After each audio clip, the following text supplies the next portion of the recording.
يا صباح الفل، ازيكم؟ يا رب تكونوا بخير. النهارده هعمل لكم شويه عاشوره تحفه بجد، تستاهل تجربوا وتدوقوا طعمها حلو ازاي.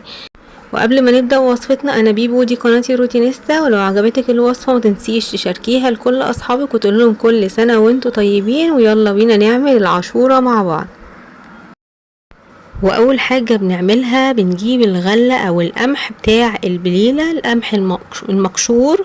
وهنبدأ ان احنا نجهزه للعاشورة بتاعتنا. هنجيبه طبعا وهنغسله كويس جدا. وقبل لما نغسله بننقيه ازاي؟ بنطلع منه كل الحبوب والقشور اللي ملهاش لازمة بقى في القمح. بنطلع الحبوب السوداء اللي انتوا شايفينها كده، مش بنستعملها في الوصفة بتاعتنا. ونطلع كل القشر وننضفها كويس جدا عشان ما يكونش فيها زلط او طينة او اي نوع من انواع القشور اللي موجودة في القمح. طبعا كمية القمح انت اللي بتحدديها. انا هنا جايبة كوباية ونص بس، اللي هو المج بتاع الشاي. تقريبا كده عامل حوالي ربع كيلو تقريبا، يعني على حسب ما بقى انت بتحبي بقى تعملي قد ايه. دي الكمية اللي انا استعملتها. هبدأ اغسلها شوية وهنقعها حوالي ساعة. على فكرة كمان ممكن ما تنقعيهاش، بس انا عشان اسرع الموضوع شوية نقعتها ساعة بس كده. وغسلتها بقى من المية تاني وابتديت بقى اني احطها كده. نزلت كل الكمية بتاعتي في الحلة بتاعتي، واحط عليها كمية مية مناسبة. وهسيبها بقى تتسلق وتستوي كده على النار. وخلي بالك عشان هي بتفور مع الغليان. لما تبدأ تغلي معاكي تابعيها، ما تبقاش النار عالية قوي. وتتأكدي في الفترة دي ان هي بتغلي كويس. وخلاص بقى المية بتاعتها قلت جدا زي ما انتوا شايفين، ما بتبقاش الكمية بتاعت المية بتاعتها كبيرة قوي. وان حباية القمح خلاص استوت وبتفتح كده معاكي، وبتبقى عاملة زي الفشار كده لما بتبدأ تفتح. بس طبعا مش بحجم الفشار، انا اقصد ان هي فتحة الحباية بتاعت القمح بتفتح كده معانا وبتبقى عاملة زي الفشار. خلاص كده انا طفيت على البليله بتاعتي وفيها شويه ميه صغيرين هنحتاجهم. حضرت معايا بقى معلقتين جوز هند كبار، ودول اختياري بس بيدوا طعم حلو قوي. معانا السكر على حسب الرغبه بتاعتك، بتحبي التحليه قد ايه. معانا هنا ماء زهر او ماء ورد، ممكن نستغنى عنه نعمل بالفانيليا البودره. وكمان معانا معلقتين كبار من النشا. طبعا كمية النشا بتحدديها على حسب كمية البليلة اللي هتعمليها. ومع النشا انا حاطة معلقتين كبار من الكريم شانتيه البودرة، بيخلي الطعم بتاعها والملمس زي الكريمة كده. بتقدري تستغني عنه لو مش متوفر عندك، لكن هو هيبقى اضافة حلوة جدا جدا للوصفة بتاعتنا، لانه مكون سري للوصفة ويخليها فعلا في حتة تانية خالص. هنصفي بقى شوية المية دول علشان هندوب فيهم النشا والكريم شانتيه بره. وهننزل بقى بالمكونات بتاعتنا اللي هي السكر والجوز هند والحليب. هنا انا ضفت لتر من الحليب بالقشطه بتاعته.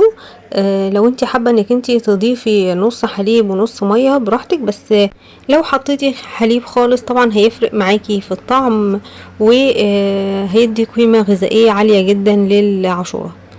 بنضيف بقى كل المكونات كده مع بعض. على فكرة ممكن كنت اعملهم معاكي على البوتاجاز على طول، بس هنا الاضاءة كانت بالنسبة لي احسن، وعشان كده انا كنت بصور هنا على المكان هنا. لكن هحط كل المكونات مع بعض كده واخدها كده معايا على البوتاجاز علشان خاطر ادوبهم كده مع بعض. ولازم قبل لما نفكر نحط النشا لازم نكون بنغلي العاشورة على البوتاجاز. ما ينفعش انك انت تحطيها كده على طول وتحطي معاها النشا وتبداي تقلبي. طبعا ريحه النشا هتفرق معاكي وهتبقى باينه جدا وطعمها هيبقى باين في الوصفه بتاعتك. كمان هنا انا حطيت معلقه كبيره من ماء الزهر او ماء الورد اللي حابه طعمهم يعني. وكمان ممكن لو انت مش حابه طعم ماء الزهر ممكن تحطي فانيليا، طبعا بتبقى حلوه جدا جدا في الوصفات دي.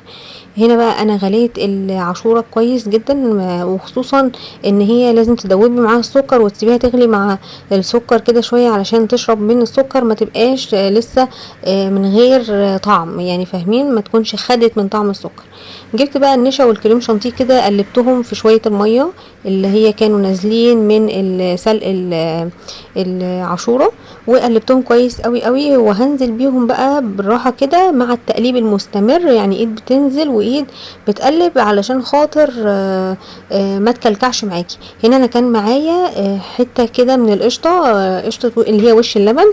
انا كنت يعني محوشاهم عشان بحولها سمنه او بستعملها في الوصفات الحلوه دي، فاستعملتها في الوصفه دي علشان تدي كده غناوه للوصفه، وتخلي الطعم هيفرق كتير. على فكرة بقى اللي في الجناب بتاعة الحلة ده مش من القشطة، ده من الجوز الهند اللي حطيته. طبعا جوز الهند هنا اختياري للناس اللي بتحبه، لما بيغلي كده مع اللبن شوية بيدي طعم كأنك حاطة لبن جوز هند. طبعا الناس اللي عارفة لبن جوز هند ده بيبقى طعمه خطير خطير خطير. بس بقى تقلبي كويس جدا جدا لحد لما تتقل معاكي كده وتلاقي القوام بتاعها حلو، وطبعا النشا تكون خدت وقتها في ان هي تستوي معانا كده على النار. شايفين بقى القوام بتاعها حلو ازاي؟ كريم شانتيه كمان بيفرق معانا كتير قوي قوي. هاخدها بقى وابدا اني اغرفها كده في اطباق التقديم او البولات اللي عندك، اي بقى حاجه انت حابه انك انت تقدميها فيها. وكمان بنجيب اي نوع بقى من انواع المكسرات اللي حابه انك انت تحطيها على وش العاشوره، ولو ان الوصفه بصراحه من كتر جمالها هي مش محتاجه اي نوع من انواع المكسرات، احنا هنحطها بس كده يعني ايه ديكوريشن كده، حاجه تفتح النفس زياده من عندنا كده لمزاجنا مش اكتر.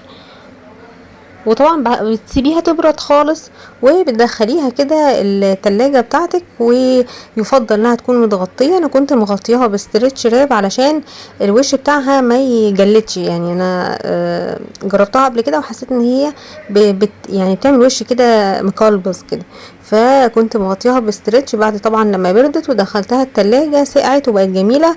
طبعا هي بتتاكل دافية او سخنة، وكمان بتتاكل باردة، فاللي بتفضليه بقى وبتحبيه اعمليه. يلا بقى قومي وتشجعي واعمليها لولادك وفرحيهم بيها، واعملي لهم حاجه قيمه كده ومغذيه جدا. واعملي لايك بقى واشتراك في القناه لو ما كنتيش لسه مشتركه معايا، وفعلي الجرس على الكل علشان تشوفي كل جديد هنا بقدمه في قناتي. واشوفكم على خير، وسلام عليكم.